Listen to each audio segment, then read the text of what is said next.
ये जो आपने बोला, जैसे अगर किसी को अपना सोल पर्पस पता करना है तो वो आप आकाशिक रिकॉर्ड्स के through you can Akashic records also an automatic writing. Yes. Okay. So that means कि एक सोल खुद अपना बर्थ और डेथ सिचुएशन चूज करती है. उस केस में अगर किसी की डेथ अचानक हो जाती है, कोई एक्सीडेंट में चला गया या इतने हॉरिबल एक्सीडेंट्स होते हैं उसमें चला गया, वो पूरी लाइफ तो बहुत हेल्दी थे पूरे लाइफ टाइम, और अचानक से उनको कोई बहुत फैटल डिजीज हुआ है और वो लास्ट स्टेज पे, और there is no natural progression, suddenly things change. So you're saying कि वो भी आपकी सोल ने चूज कर रखा होता है. There are no accidents in the spiritual world. Okay. There aren't any. Right. So that means क्योंकि उनके आसपास के जो लोग होते हैं जो उनको बहुत चाहते हैं, उनको सेफ और प्रोटेक्टेड रखने के लिए हम लोग बहुत हीलिंग मोडालिटीज अडॉप्ट करना चाहते हैं उस टाइम पे, चाहे फिर वो महामृत्युंजय जाप हो या फिर वो दूसरी टाइप की हीलिंग हो, राइट? ये सोच के, ये मान के कि this is going to work. So in that case, what I'm understanding that none of this matters then. Or does it matter? It does, because there are 3 exit points, and in the second exit point or the first, people may have a near-death experience also, or they may be called back by their relatives, and the soul says, "Okay, I'm ready to go. I'm ready to go." And whatever is left over, it's okay. I'll take it in my next life. But the relatives don't want to let them go. And sometimes they succumb to those attachments. And they say, ठीक है, एक free will का chance कि कर लेते हैं. So that could be one. Second could be that the accident that has happened or the fatal disease that has happened is actually a soul awakening. Okay. And they want to learn something from that. So it was not that the soul has decided कि मेरा काम हो गया, अब हम जाने वाले हैं. It could be that the accident comes as almost death. So exit points में almost death होती है. या तो transformation death होती है, या physical death होती है, या financial death होती है, या इंसान बिल्कुल खत्म हो जाता है. In the metaphoric sense. Sure. And then he bounces back. So that could be. So the healing modalities will help. But if the soul has already decided, जैसे कोविड के टाइम पे एक बहुत बड़ा पोर्टल खुल गया था. वो जो पोर्टल था वो इतना बड़ा था कि जिस सोल ने अपना पर्पस अटेन नहीं किया था, उसने डिसाइड किया कि ये पोर्टल खुला है, आप निकल ही जाओ, अगला जन्म लेंगे. So for many people it was their second exit point. I know it because I knew people. I had meetings with them the next week, virtual meetings, and they just decided to silently pass over on Saturday. And when I spoke to them, I said, क्या भाई, हमारी तो meeting थी, क्या हुआ? नहीं, बहुत हो गया, बहुत कर लिया लाइफ में. जैसे हम कहते हैं ना, game and. Death is just a game end. And let's restart all over again. So they want to come again and again learn the same lesson. Same lesson, because they just felt that, they don't have the resources or the willpower now to play this anymore. So that was a big portal. So sometimes it will help, and sometimes these healing modalities will not help. The question is not how much the power of the healing modality is. Sure. The question is, what is the decision of the soul? Right. So even like you said कि कभी-कभी attachments इतनी होती हैं तो वो रह जाते हैं. उस केस में क्या, because मैंने ऐसा सुना है कि आपकी सोल को आगे जाके वो शायद कहीं इनकन्वीनियंस ना हो अगर आपने बहुत उन्हें अटैचमेंट्स की वजह से रोक लिया. So क्या उनका वो नेक्स्ट किसी लाइफ का टाइमलाइन हैम्पर करता है, या कुछ उनका नेक्स्ट प्रोजेक्ट हैम्पर करता है अगर वो अटैचमेंट्स की वजह से किसी एग्जिट पॉइंट पे रुक जाते हैं? नहीं, आगे की लाइफ को नहीं हैम्पर करता. लेकिन उनके लिए काफी डिफिकल्ट हो जाता है वो अटैचमेंट से बाहर निकल पाना. इन रेयर केसेस ऐसे लोग जो बहुत ज्यादा अटैच्ड होते हैं, वो जब मरते हैं तो वो कभी कभी प्रेत योनि में चले जाते हैं, बिकॉज वो लाइफ में मूव ही नहीं करना चाहते. They are so attached to their family, to their house, to their work, that so I was sitting at the airport yesterday in Bombay, and there was a gentleman sitting next to me. He must have been easily 84 to 85, and he was a owner of a very big business. So he was talking to somebody, and he was saying that मैं अपने पुराने customer से last time मिलने के लिए आ रहा हूँ Delhi. And वो उनको फोन पे कह रहे थे, और कह रहे थे कि मैं इसके बाद तो शायद नहीं आ पाऊंगा, बिकॉज अब एज इतनी हो गई है कि अब पता नहीं ये साल भी निकलेगा. ये साल he must have meant 2025. And then he said, कि मैं बहुत सोचता हूँ, and the customer must have been quite old as well. Okay. कि मैं बहुत सोचता हूँ कि इस business को मैं छोड़ के कैसे जाऊंगा. I presume he may have retired already, right? मुझे लगता है कि मरने के बाद भी मुझे इसी बिजनेस से अटैचमेंट रह जाएगी, मुझे शांति नहीं मिलेगी, क्या पता किसी ने इसको गलत रन कर दिया. Now definitely that was a gentleman who started his business from scratch and he has so much of attachment to it, just like all of us do. But you know what, we are not trained to let go.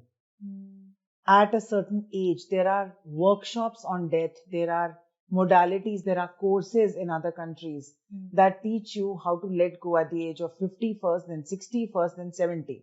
Detachment from everything. So people in other countries also start giving away their stuff in a certain way. They write their wills, they know what to do. So, you know, you have a whole plan that if I go, this is how it will be given. And the things that we really don't know who to give it to, they start then decluttering space.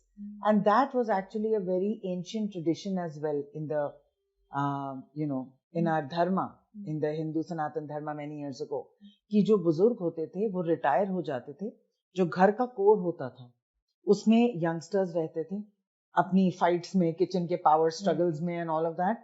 The moment you would turn 45 or 50, you would be moved to a outer sect of the house.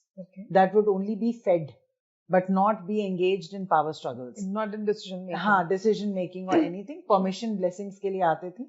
और फिर जब आप 70 के हो जाते थे तो एक बिल्कुल ही आउटर सर्कल होता था और वो आउटर सर्कल सिर्फ प्रोटेक्शन के लिए होता था कि अगर इनको कभी कोई जरूरत पड़ गई. और फिर वो लोग जाके गांव के बच्चों को पढ़ाते थे और you know समाज सेवा करते थे, मेडिटेशन में चले जाते थे. So one would detach from the core of life and start moving towards you know moksha or you know salvation or understanding or gaining inner consciousness. That's why the 4 ashrams were also there. Yes. So that was the process. And now in other countries, this has started. But surprisingly in India, the older we are becoming, the more attached, aggressive and ambitious we are becoming to live more and more. And therefore, then when suddenly it happens and your soul says, listen, leave all of this, our job is done, let's go. You know, the body is not ready. So the body will continue to be on the ventilator for days. The body doesn't want to go. The soul is also sort of divided. So when I talk to their higher selves, they're like, yeah, I mean, at one level, we know we want to go. But you know what? We are not able to go. Because of that. So therefore the limbo. And therefore sometimes, you know, they don't enter light because the desires are so many and the attachment is so intense that. So that means when, you know, this new movement that has come up, जहाँ हम बोलते हैं कि आप अपनी जिंदगी किसी भी एज में शुरू कर सकते हो, you know, you can maybe start a business at the age of 70. So then spiritually, is it right or is it not? Because हम उस एज में जाके अगर हम कुछ शुरुआत कर रहे हैं, I'm sure वो attachments भी उस हिसाब से आएंगे, right? नहीं, यहाँ पे मुझे ये बताना है कि हम शुरू अपनी लाइफ किसी भी एज पे कर सकते हैं, शादी भी कर सकते हैं 70 पे, as long as we know that we are one individual and this is the part of our life and not our life. You can see obsession at the age of 20 also. You see teenage obsessions, people. Right. So obsession or anything that is in extreme is not a natural value. Spirituality में balance एक बहुत बड़ी value है. तो life and death का balance, work and home का balance, आपके emotional stability का balance. You can own anything, but nothing should own you.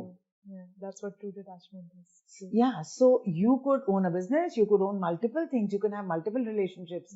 Your father, your mother, your children, your friends, your colleagues, your employees. But attachment.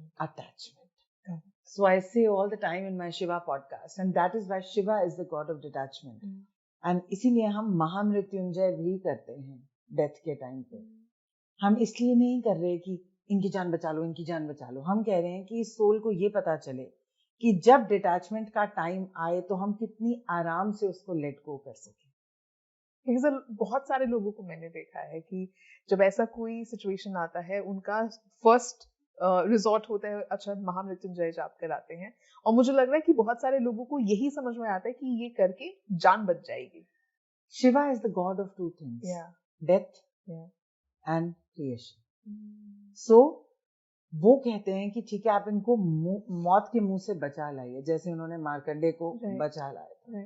तो इसलिए वो ये सोच के pray करते हैं। But Shiva is also the ultimate consciousness and he is the ultimate detacher. So Mahamrityunjay Jap actually detaches you from the attachments that are not letting you realize that you are infinite in any case. You are infinite. The sun is going to come out every day. The sun doesn't die. The sun is not born. तो कृष्ण क्या कहते हैं भागवत गीता में कि आत्मा अमर है, जन्म और मृत्यु का साइकिल चलता रहेगा, आपकी बॉडी चेंज होती रहेगी, आपके रोल्स, आपकी फैमिलीज शायद चेंज होती रहे, लेकिन आत्मा वही रहती है. So when people do the Mahamrityunjay, they pray to Shiva, but Shiva is also about death. बहुत बार हमने ऐसा सुना है कि लोग कहते हैं जब उनका कोई लव बन जाता है कि ये तो ये इतने अच्छे थे, इन्होंने तो हमेशा सबकी हेल्प करी है, इन्होंने कभी किसी का बुरा नहीं चाहा, बट उनका डेथ एक ऐसे पेनफुल सिचुएशन में होता है कि वो फैमिली उस चीज से निकल नहीं पाती, उस ट्रॉमा से निकल नहीं पाती, बिकॉज उनको यही रहता है कि he never did anything wrong, then why did he have to go like that. क्या वो किसी पास्ट कर्मा से रिलेटेड होता है, या how in such a situation can a family make peace with the fact कि हाँ ये इंसान पेन में गया है, और कैसे उससे मूव ऑन कर सके. जो हमारे स्पिरिट गाइड्स होते हैं, बहुत सारे हमारे गॉड्स होते हैं, वो हमें जो सफरिंग बिफोर डेथ होती है वो हमारा एक कार्मिक रिलीज होता है. कुछ सोल्स चूज करते हैं, so I would say that in the end it's the soul's choice. कुछ सोल्स चूज करते हैं, कुछ सोल्स नहीं चूज करते. कुछ सोल्स कहते हैं कि अगर मैंने इतना सफर किया तो मेरा इतना कर्मा कट हो जाएगा. So it's not pain as we perceive it.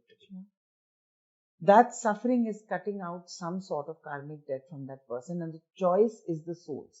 Some people just die suddenly, right? That's also a soul choice. But it's then you're not cutting off karmas, you're just elongating your birth and death cycle. There's no right and wrong in any case. It's only about what you're choosing. So the family has to understand that this is a soul's choice. It is between the soul and God. And they are making decisions in the best of the soul's journey. And therefore they are the observers. This whole extreme attachment concept comes from a need to control everything. And death is the only thing that you cannot control. I cannot tell you as a medium, I meet people and they always tell me, I wish I would have taken this person to another hospital. Please, can you check if I had taken them, would they be still alive? Man wants to even control death, and that's the only thing that Shiva doesn't let us control. So I don't think that we should not do anything. We should do our best, but realize that it's in the hands of not God, but the soul. Whatever he wants, right? And then say, पर वो तो मरना नहीं चाहते थे. ये आपको लगता है कि वो मरना नहीं चाहते थे, शायद उनकी कॉन्शियस माइंड में वो नहीं मरना चाहते थे, पर उनके सबकॉन्शियस माइंड में उनके सोल की रियलिटी, उनके डेथ का पॉइंट ये ऑलरेडी पहले से पता था उनको. So they have to make peace with the fact that they are only the observers and not the participants. इसमें दो ही पार्टिसिपेंट्स हैं, God and the soul. The rest of them are only facilitators. When you said that hospital wala line, literally मेरे goosebumps आ गए, because we were also thinking to shift hospitals at that point of time, honestly. Or my nephew is still in kind of guilt कि हमने shift नहीं किया, और इसलिए उनका. Thank you so much, honestly, for saying this, because I think my family needed to hear this. So thank you so much, and yeah, thank you so much, Dr. Manmeet. I have mentioned this even before the podcast started, that we've been trying to do this podcast for a way long time, but I think universe knows the best timing. The guides know the best timing. They knew that this is absolutely the right time for this podcast to come. So a big gratitude to the being in you to actually know that, this would be the perfect moment then when this podcast should be live. So thank you so much for sharing your, you opened up your heart to us with all your knowledge. So big gratitude. And just keep doing the amazing thing. You know, typically the mentors come, Namesha would you keep doing the amazing work and keep enlightening people. But in your case, I would say keep enlightening the souls that you're surrounded with. And yeah, I hope all of us together move to the light. Absolutely. Let there be light. Let there be light. Thank you so much. Thank you. Thank you. And to all of you, thank you so much for tuning into the podcast and sticking till the end. अगर ये podcast आपको पसंद आया, so don't forget to subscribe, like our channel, and click on the notification bell so that you can get updates.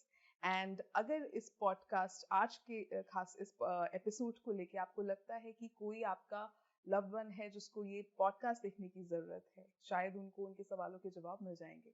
So don't forget to share it with them, and we will be back soon with another exciting guest and another exciting theme. Till then, take good care of yourself. Thank you.